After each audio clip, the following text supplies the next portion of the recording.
July August আন্দোলনের মাধ্যমে যে আমরা নতুন বিজয় ছিনিয়ে এনেছি, সেই বিজয়ের উদযাপনে 54 বছর আগে পাকিস্তান আর্মির বিরুদ্ধে যে বিজয় ছিনিয়ে এনেছিলাম, সেই বিজয়ের উদযাপনে এই দুই বিজয় একে অপরের থেকে ভিন্ন না। দুইবারই গণমানুষের বিজয় ছিল, দুইবারই গণতন্ত্রের বিজয় ছিল, দুইবারই আমাদের দেশ বাংলাদেশের বিজয় ছিল।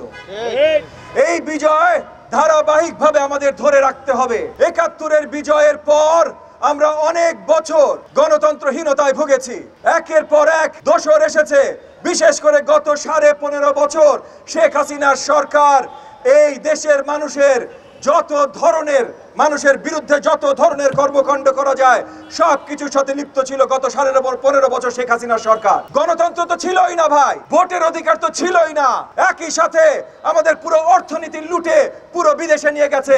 15.5 বছরে অলমোস্ট $250 বিলিয়ন উপরে চুরি করে বিদেশে নিয়ে গেছে। দেশের অর্থনীতির কিচ্ছু তারা বাকি রাখে নাই। এইটা আর হইতে দেয়া যাবে না। এখন আমাদের সবচেয়ে প্রয়োজন ঐক্যের প্রয়োজন। আমরা সবাই একসাথে সামনে চলতে হবে। এই ঐক্য, যে ঐক্যের মাধ্যমে জুলাই আগস্টের আন্দোলন বাস্তবায়ন হয়েছে, যে ঐক্যের মাধ্যমে ছাত্র জনতা, প্রত্যেকটি রাজনৈতিক দল, প্রত্যেকটি কর্মজীবী সবাই আমরা একত্রিত হয়েছিলাম। 18 কোটি জনতার 18 কোটি রাজপথে নেমে এসেছিল আগস্টের 5 তারিখে যেই আন্দোলনে। সেই ঐক্য আমাদের ধরে রাখতে হবে।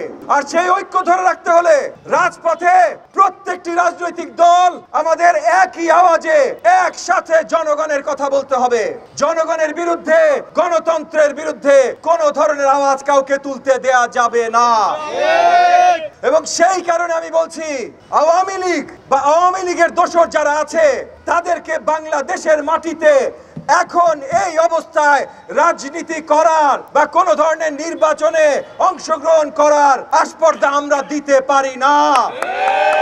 কোন র্যালির আয়োজন করেছি, আজকে আমরা উদযাপন করছি জুলাই আগস্ট আন্দোলনের আলোকে আমাদের 54তম বিজয় দিবস।